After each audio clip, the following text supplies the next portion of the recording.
Hello students, how are you? Сәлеметсіңдер ме оқушылар, қалдарың қалай? Бүгін біз сіздермен 3-ші сыныпқа арналған People's Book кітабының 38-39 беттеріндегі тапсырмаларды орындайтын боламыз. Exercise number 9, listen and read. Тыңда және де оқы. Бірінші суретке қараймыз. Oh no, it's 8 o'clock. О, жоқ, сағат 8 болды, дейді.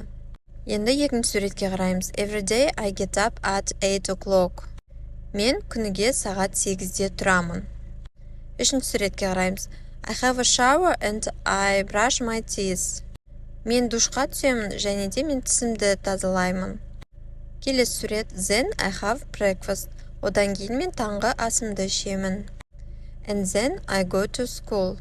Және одан кейін мектепке барамын. Алтыншы суретке қараймыз.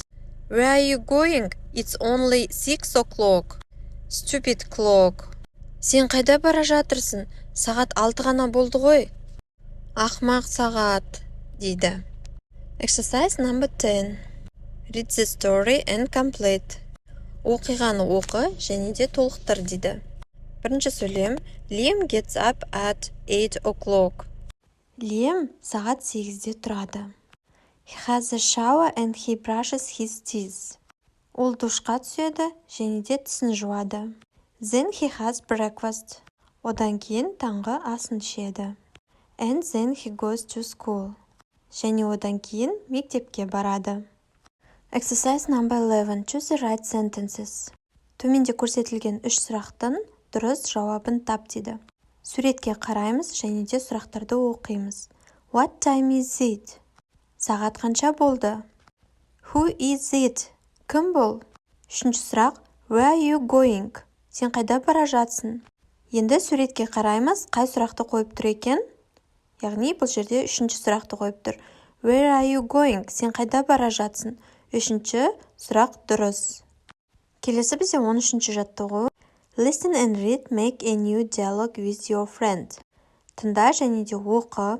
Одан кейін өзіңнің досыңмен бірге осындай жаңа диалог құрастыр, дейді. Ең алдымен диалогты оқып көрейік.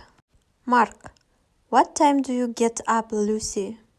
Марк Люсиден сұрап тұр. Сен қай уақытта тұрасың, Люси? Люси жауап беріп жатыр. I get up at 7. What about you? Мен сағат 7-де тұрамын. Сен ше, дейді. Марк жауап беріп жатыр. I get up at 6. Мен 6-да тұрамын. What do you do then? Одан кейін не істейсің? Деп Марк сұрап тұр. Люси жауап беріп жатыр. I have breakfast and then I go to school. What about you? Мен таңғы асымды ішемін, одан кейін мектепке барамын. Сен не істейсің, дейді. Марк жауап беріп жатыр. I brush my teeth and then I have breakfast. What time do you go to bed? Мен тісімді жуамын, одан кейін мен таңғы асымды ішемін. Сен қай уақытта ұйықтайсың, дейді. Люси жауап беріп жатыр. I go to bed at 9.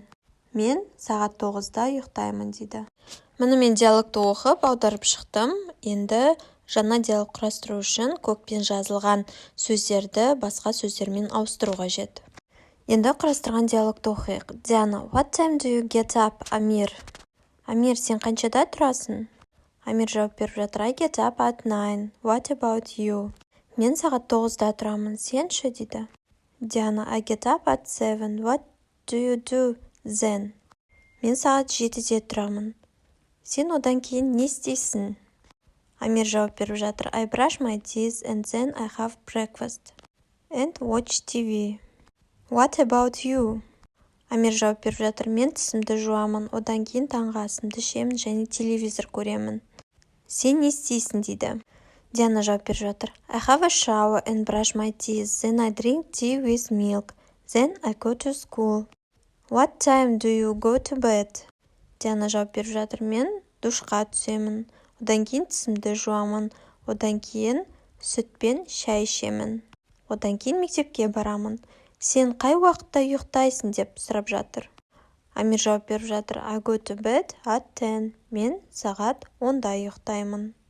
Дәл осы секілді көкпен жазылған сөздерді ауыстыру арқылы досыңмен диалог құрастырсаңыздар болады. Exercise number 14. Listen, point and repeat. Тапсырма бойынша тыңдаймыз, көрсетеміз және де қайталаймыз. Суреттің астында сөздер берілген, сол сөздерге S жалғанған. Get up, gets up. Drink, drinks. Play, plays. Бізде he, she, it болған кезде S жалғанады. Енді 15-ші жаттығуды орындаймыз. Complete, then listen and repeat. Толықтыр, одан кейін тыңда және де қайтала дейді. Sally gets up early, drinks milk and plays football. Ереже бойынша бізде she болып тұр, яғни әр сөзге S жалғанады. Sally ерте тұрады, сүт ішеді және де футбол ойнайды.